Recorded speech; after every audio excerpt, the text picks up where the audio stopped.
Um, and we are going to get started. So first, I want to start with discussing with you what a creative actually is. So here's what Jeff Goins, a very well-known writer, says about what a creative is. So he says a creative is an artist. And I know some of you are like, but I can't draw. I can't draw a stick figure. No, we still create something, and a lot of it, no matter what it is, even if it's scientific, there's an art to it. He also says that a creative is someone who sees the world a little differently than others. And that's what I find most common about most of the creative people that, I have relationships with. We all view the world in a slightly different way. Another thing, characteristic of a creative is that they're individual. They're also unique. They're someone who doesn't quite fit into any box. And yes, I am. I am kind of rocking your brand colors today. Yes.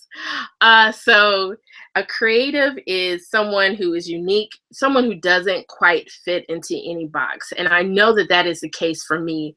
Like I get a lot of times people want to label me. Are you a life coach? Are you this? Are you that? Are you a blogger? Like, what do you do?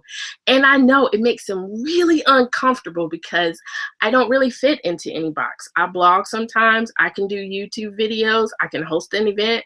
I can do demos on natural hair. I can do product reviews. I can talk about purpose. I can talk about branding.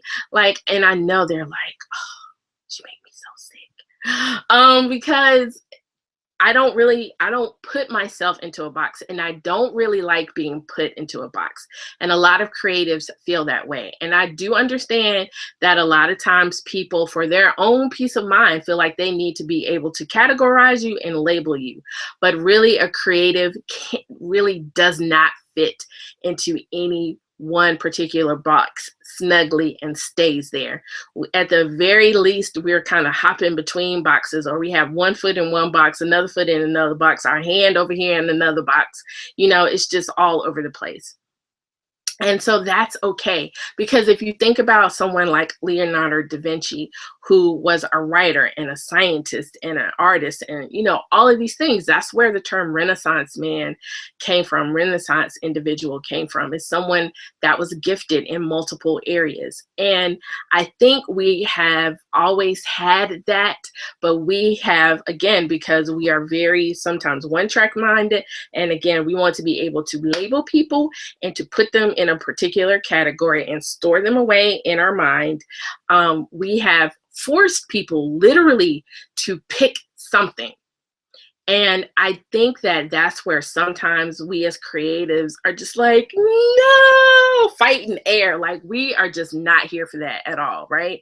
And so we pick something, and then it ends up not feeding our soul completely, because we're supposed to be doing this and that and this too sometimes. So I like the fact that he says that a creative doesn't fit into any one particular box. Creatives are also iconoclast. And that is a person who attacks cherished beliefs or institutions. A lot of creative people, there is no box for them to even think outside of. And they are not shy or scared of challenging traditionally held beliefs, systems, institutions, what have you. Creatives could also, and I'm gonna skip that one because Meryl Streep ruined this word for everybody. But Jeff calls creatives rebels, and I'm like, no, I can't ever use that word again, because Meryl Streep has ruined that word for everybody.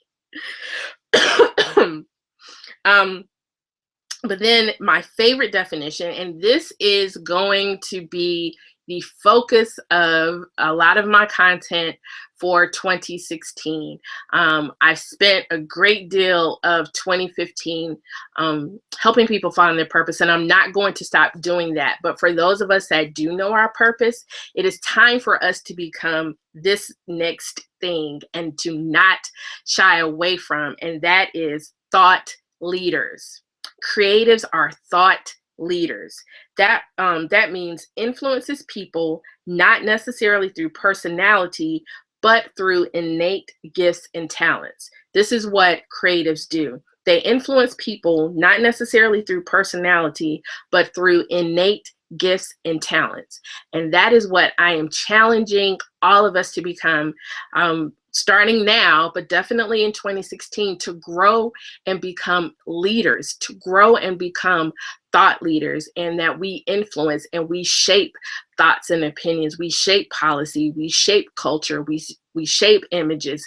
We shape the trends and set the trends. I mean, that's why I'm called the trendy socialite. I believe in setting trends. I follow some, but for the most part, I set my own. And so what I think is cool, what I think is classy, that's what I rock with.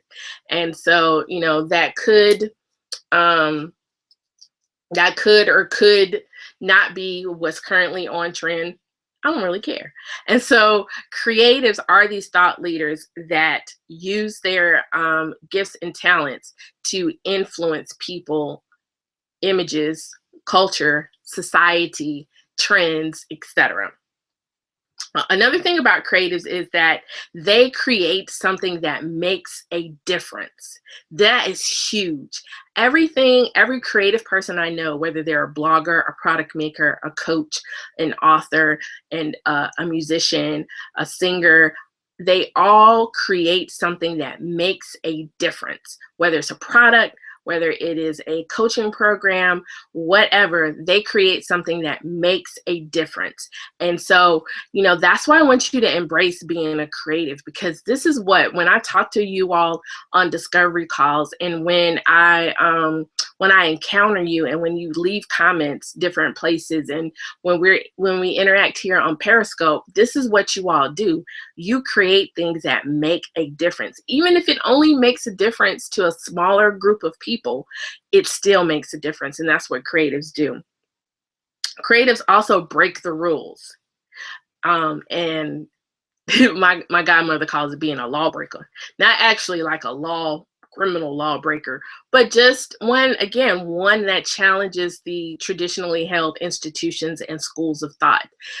You know, I do believe in standards. I do believe that there are some things that we should operate by just to prevent things like anarchy and stuff like that. But there's a lot of legalism, there's a lot of traditionalism, there's a lot of other isms that definitely need to go. So creatives break the rules. They also help us see life in a new light. And that's one of the greatest things. That goes back to being a thought leader in terms of what creatives do. They help us see life in a new light.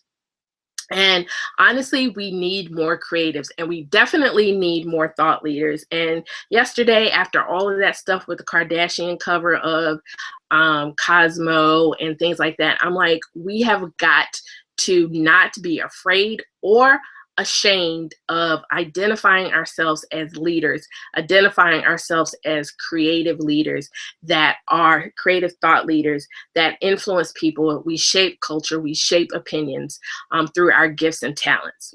So that is my clarion call for the rest of this year going into 2016 is to create a community of creative thought leaders.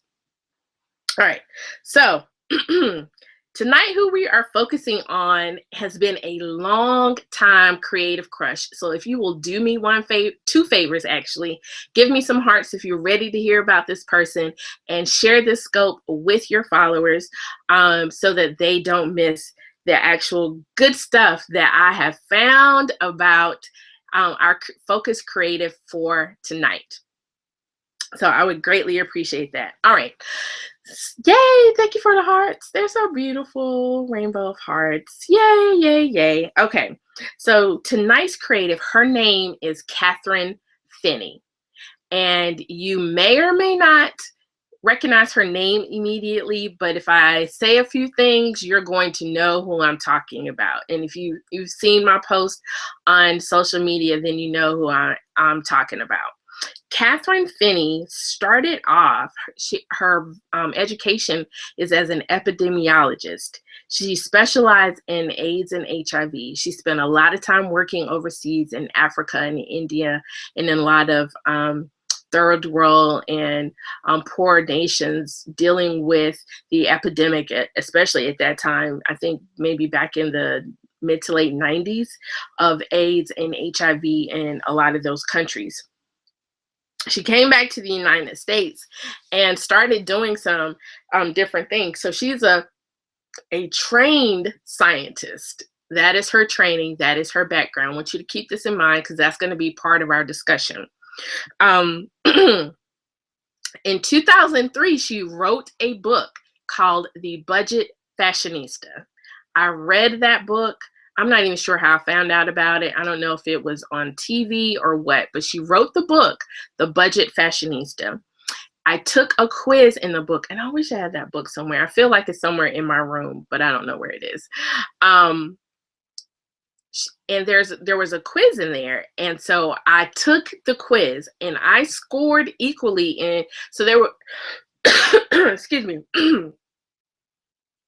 I believe there were 5 categories or 5 different style types, and I scored equally in 2 of those. One was trendy, and one was socialite.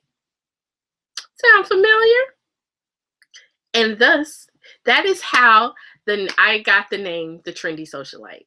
It's literally from Kathryn, Finney, and the quiz that I took in the Budget Fashionista back in 2003, 2004. So I'm indebted to her for my brand name, literally. And so she wrote that book back in 2003. She became a contributor on the Today Show, a fashion contributor. She eventually landed her own television show, and she was working on developing it. Got all the way to literally, y'all, listen to this. Literally, the oh, thank you. Literally, like cue cards written up, everything done, set and ready to go, promo reels ready, and she changed her mind. And you'll find out why in a little while. So she was the first fashion blogger to receive a book deal from Random House. And this is probably how you may have seen her name. She is the editor-at-large for Blog Her. She's the editor-at-large for Blog Her. So if you're familiar with that conference and that whole community of bloggers, she is the editor-at-large for that. She is also the founder of Digital Undivided, and that is her current initiative that she has, and she does some conferences and events. We're going to talk about that in a second. So again, she's been a long time. She's been on my radar for a long time because that's how the Trendy Socialite was born. But I didn't really know. Well, I did know. I'd read that she had taken kind of this alternative path or this different path into the world of tech. And so now she's really being instrumental, and she's become a thought leader as we are talking about the diversity issues in the tech industry. And so she's really taken a really strong leadership role in that movement. And so I've spent all afternoon reading interviews and articles about her. And so what I'm going to share with you, things that I think that we can even take and apply to our own lives, in our own brands, and our own businesses, are things that she talked about in various interviews that I read this afternoon. The first thing is, allow the challenges you face to help others. Allow the challenges you face to help others. So this is why she left doing or launching this television show. I think it was going to be about fashion or style or like a lifestyle television show or something. This is why she left that. Like, she moved to LA to develop this show. She left that to actually start Digital Undivided, which is a social enterprise to bridge the digital divide for minorities interested in technology. So what she saw after she landed this book deal, and after she was starting to launch, really grow and expand her brand, this is very interesting. One of the things that she wanted to do, she was in some sort of incubator competition, and what she wanted to do was develop a subscription box for natural hair. Back in like 2004, 2005. So before Curl Kit, before Curl Box, she was working on this idea. And she was in this incubator because, you know, she was a blogger. That's how she got her chops, and that's how she got her start. And that's how she got her book deal. So she's in this incubator, which is like a place where ideas are fostered. You work on it in somewhat of a cooperative, collaborative environment. And she's in this incubator with primarily white men, young white men. There were only 3 women. She was the only African-American woman in this entire initiative, in this entire incubator. The only other ethnicity that was in this incubator were Asian Americans. So, I mean, she calls being a Black woman, especially in online initiatives and in the tech industry, being a double unicorn, because you are this minority, being an African American, and then you're a woman. And it's just like, they really don't know. She said, you know, she really didn't understand the unique position that she was in as a Black woman until she had this conversation with a man that asked her, so, you know, how do Black women relate to you because you have an accountant? And she was like, so a lot of the Black women I know have accountants. Right, exactly. I'm sorry, what?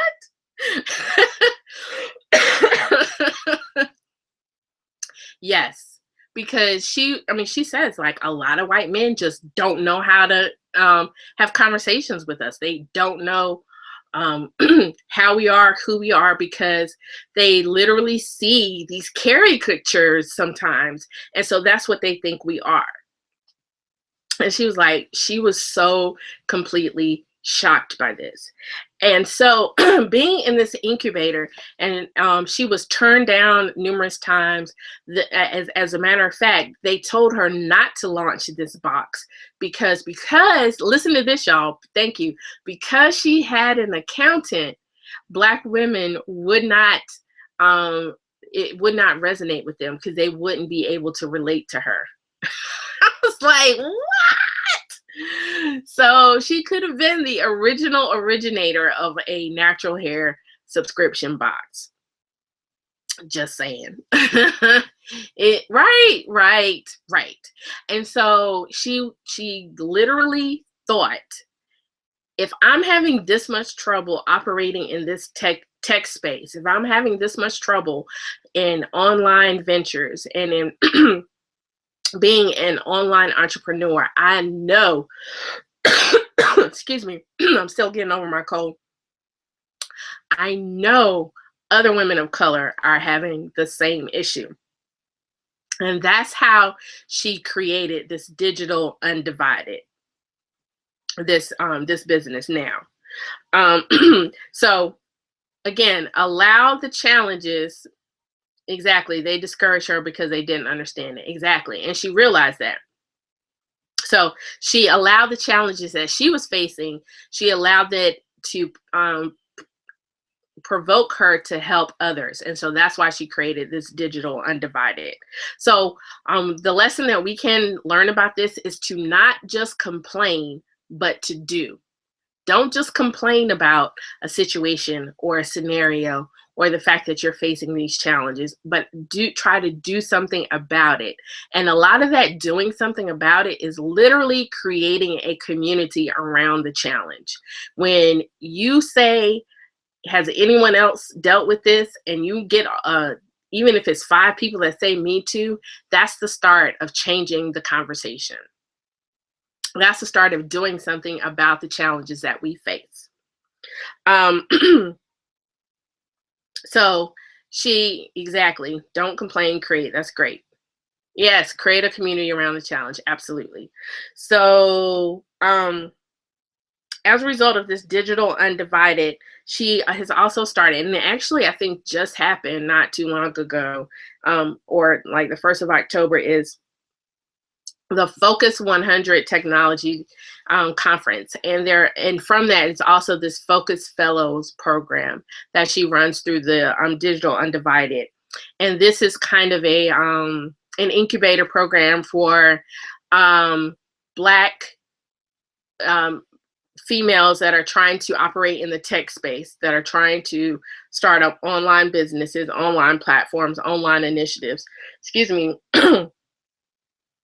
and it's a safe space and place for them to do that. As a result of this Focus 100 conference, which has only been in existence for a few years, maybe 3 or 4 years, 30% of the 48 excuse me, 30% of the 48 Black female startups have received at least $50,000 in venture or angel funding. 30% of the 48 Black female startups have received at least $50,000 in venture or angel startups. 10% have raised over $500,000. I forgot to make it. 10% have raised over $500,000. That's huge. That's huge. And see, the thing that, actually, that's one of my later lessons. So I'll get to that in just a second. The second thing that you can learn from Kathryn Finney, exactly, that's huge. The second thing you can learn from Kathryn Finney, and who, for me, is an example. Even an example has an example or an inspiration. And so in one of the interviews, they asked her who she would want to mentor her. And she said Oprah, which a lot of us would say. And she said, because she created something in a space where she wasn't very welcomed. And Kathryn Finney has done a very similar thing in a space where she wasn't welcomed in terms of the tech industry, because it's predominantly white male, young white male driven. And so not only do you have that patriarchal white privilege thing, you have like just a really strong air of privilege when it comes to that particular industry. Another lesson that we can take from Kathryn Finney that she said was to always, if you will mentor someone, which a lot of us do, whether it's officially or unofficially, always tell the truth as a mentor. She says we do a disservice to our mentee if we sugarcoat, if we don't tell them the truth as it relates to how things really are, how the industry is, how to get in, how to work it, how it navigates, all of that sort of thing. Always tell the truth as a mentor. Always tell the truth as a mentor. Another lesson to learn from Kathryn Finney is just simply one of balance. And all of these creatives that I'm looking at, all of the leaders that I watch and follow, they actually do lead a life of balance. And I think once they realize the importance of that, I think their influence and their impact grew that much more. So there is a daily routine. There are 2 things that Kathryn Finney does daily. One is swim, and the other one is dance. And so for us, we need to find those 1 or 2 things that we do every day, like every day, that give us that life of balance. And I know that it's really hard, especially when, our passion and our purpose is our side hustle, because we work full time and we have family and other obligations. But I'm telling you, you have to give to yourself before you give yourself away. And you do yourself a disservice when you don't do that. And you're no good to anyone else in your life or around you if you don't give back to yourself. And so leading a life of balance is something that we always need to make sure is in the forefront of our mind and not on the back end. Exactly. Not on the back end of our thoughts. We need to make sure that we are trying as best we can and as often as we can to lead a life of balance. All right. So another lesson you can learn from Kathryn Finney is that your examples may be closer than you think. A lot of times we're looking out here for a celebrity or someone that is extremely wealthy in terms of where we get some of our motivation and our um, our inspiration from as it relates to our purpose and our passion and keeping that momentum going. Kathryn Finney referenced in several of the interviews and the articles that I read, she referenced her father, who for most of her time growing up did not have even a high school diploma. He worked in a brewery, and I can never say that word. I always sound like so, I promise you I went to school. But that word always messes me up. So he worked where he worked for a very, very long time, and then eventually went to school, finished, got his diploma, got his bachelor's degree, in a matter of a decade became a senior software engineer at Microsoft. So in 10 years, he went from not even completing high school to completing high school, college, and becoming a senior software engineer at Microsoft. And that's where she got her hustle from. And a brother of hers also works in the tech industry, and that's also where she got, sort of this interest, this cursory interest in the tech industry and the tech field from, because that's where members of her family work. So for us, a lot of time, I know we're looking for, that big blogger out there to follow. We're looking for this particular person, but a lot of our examples, because a lot of those skills, a lot of that hustle is transferable. And so there are probably people, in your community, in your circle and sphere of influence that could be a very, very good example. I do think that you should have someone in your field or in your area of passion or in your niche that you follow as well. But until you can really identify that person, or until you kind of know what you're doing, you can definitely look to people within your family, within your circle, within your sphere. My parents have been that for me, and still are. They will always be a part of my example, because a lot of the skills that I have, a lot of the things that you all even like about me, I learned from them. So, they're always going to be a huge part of my shaping and a huge part of my example. If you do not feel like your parents or your guardian or who raised you is an appropriate example for whatever reason, look at the teachers in your community. Look at people within your church or an organization. There are people right around you that you have daily access to that can be and even should be your example in terms of your being able to see their life more up close than you can a celebrity. You see them on the red carpet, or you see them out in an event, but you don't really see how they navigate through life day by day. But there are people right around you that you can see how they deal with this thing and how they are leaders every day. And so those are the people that you also want to have as your example as well.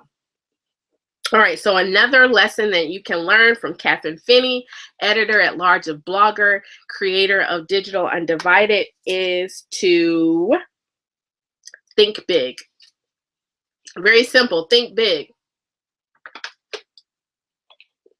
But a lot of us don't do that. We don't think big. We think based on our current resources, based on our current time availability, based on our current situation. But Kathryn Finney literally says, think big. She says, this is a direct quote from an article that I read. "We've been conditioned to think small, lest someone is offended by our ambition." And that's one thing that I'm finding a lot of times. That's why my scope earlier today was like about being a leader and not being ashamed or afraid of referring to yourself as a leader. I'm not saying that you are the leader, but you are definitely a leader. If you have, a sphere of influence, if you have people that follow you, if you have people that look to you for guidance and advice and wisdom on how to do different things, you are a leader. And a lot of times people are like, oh, I don't want to accept that word, or I'm just out here low and humble, I'm just a wretch undone. My mother calls that false piety. Like, there's no place for that. You have the right, you have earned the right to have a certain level of confidence, a certain level of, yes, I've been through this, I've experienced this, I currently do this, I'm a leader in this area. I'm a leader when it comes to this. I know my stuff when it comes to this. We have to stop shying away and shirking down, especially as women, and especially as women of color, when we know our stuff. Come on, y'all. Some of you all I have personal relationships with, and y'all know your stuff. And so that's why I call you leaders. So if you're uncomfortable with that, then you're just going to be uncomfortable, because I think of you as a leader. It just is what it is. And you're going to be what you're going to be. And that's a leader. All right. So, and she also said, you can't succeed in any area if you can't think it. You can't succeed in any area if you don't think it, if you can't think it. A lot of us, we are limited more by what we see than even what we think. Like, we think it, and because we don't see it right there, because it's like not, laid out in front of us, we're like, oh, that must mean I can't do it. And that is an untruth. Okay? Because that is the complete antithesis and opposite of faith. Because faith is the substance of things hoped for and the evidence of things not seen.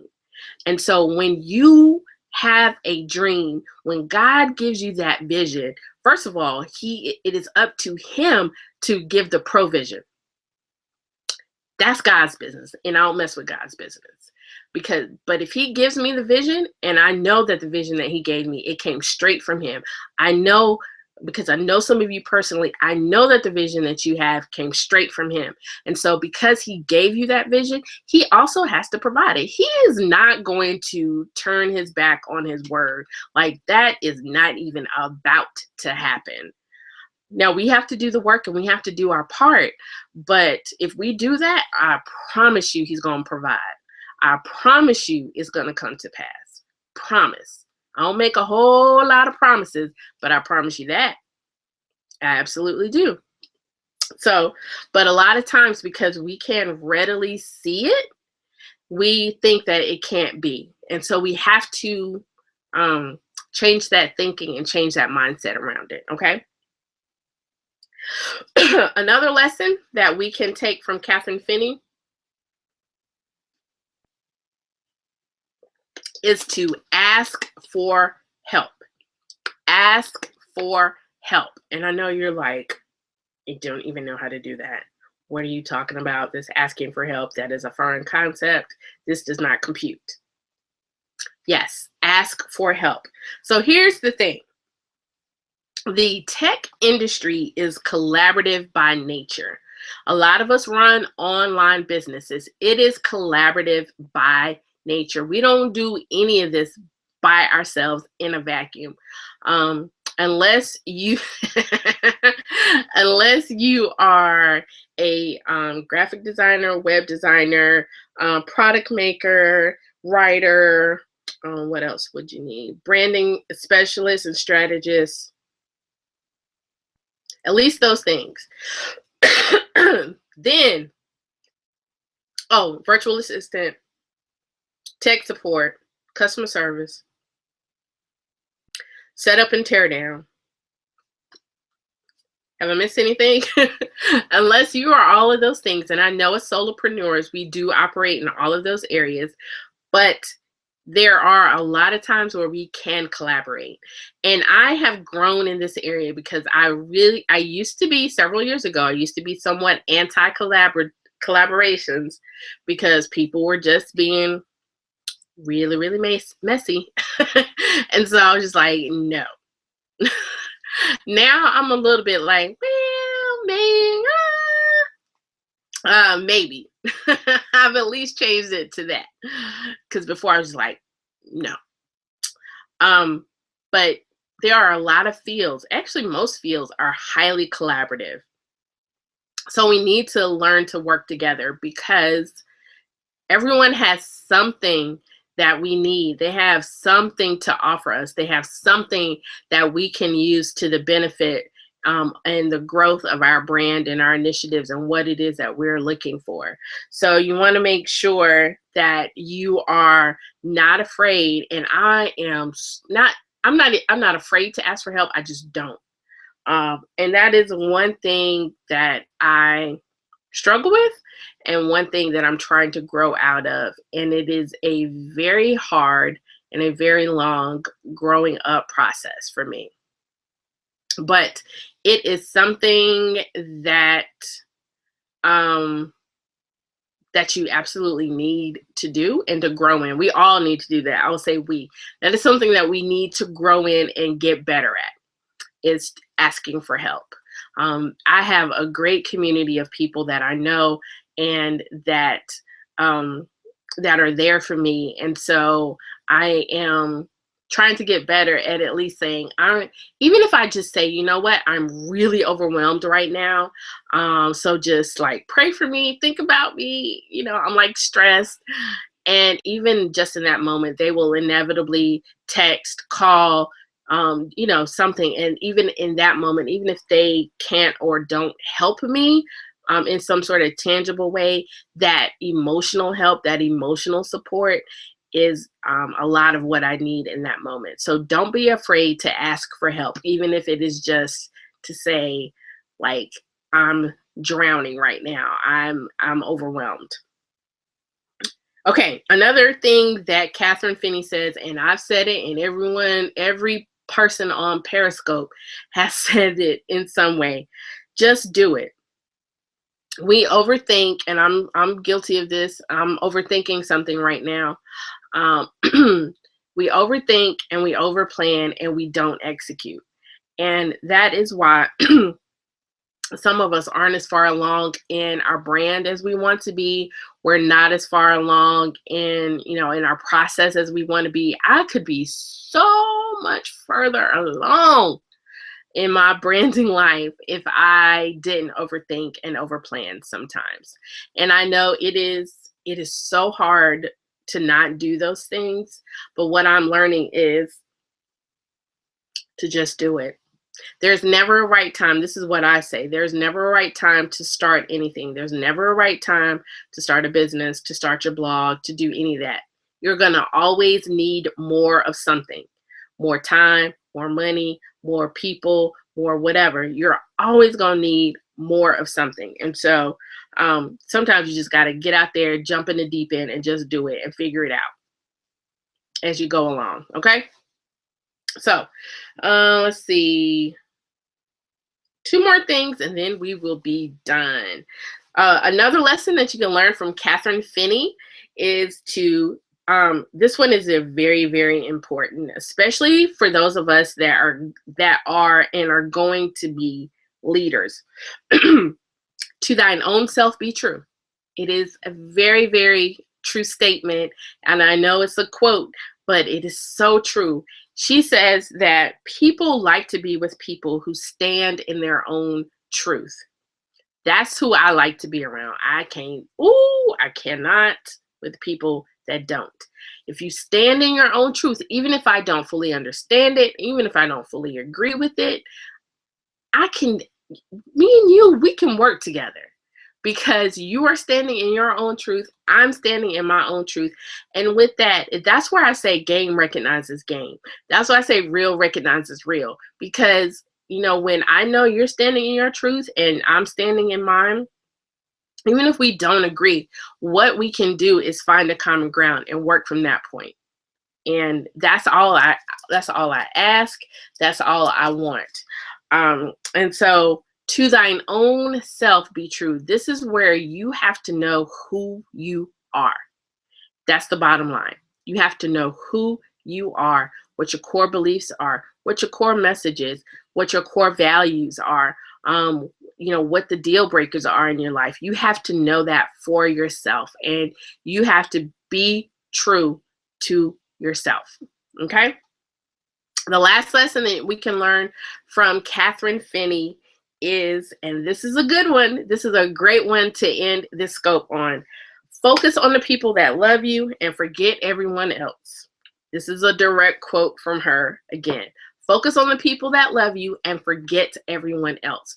So she was talking about, she was really talking about this in the context of like even investors. She was like, don't focus on the ones that have never ever written a check to a Black female entrepreneur. Like, why would you focus on those people trying to convince them? Because they obviously don't get it. Focus on the ones that have. Focus on the ones that do understand and show interest. The same way with our target audiences. We spend a lot of time trying to attract the people that aren't our audience and trying to convince them that they are our audiences. And that's not a good use of our time and our energy. We need to be nurturing the people that are there for us, that do follow us, that do want more from us, that do respond when we put out some sort of call to action. We have to focus on the people that love us and forget everyone else. But in this thing, like, we feel like we have to service the whole world, and we end up, literally, in my opinion, leaving money on the table because we don't focus on the ones that are already invested, that are already there for us, and that are already like ride or die for us, or supportive of our efforts, or there for our message, there for our products, there for our services.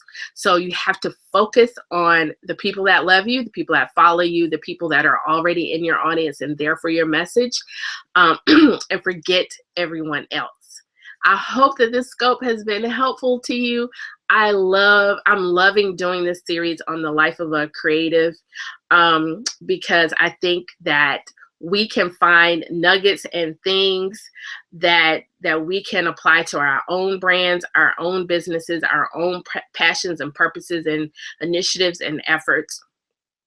And so I want you to see, what I also want you to see is that these people that we look to and we aspire and we see on the covers of magazines and reference,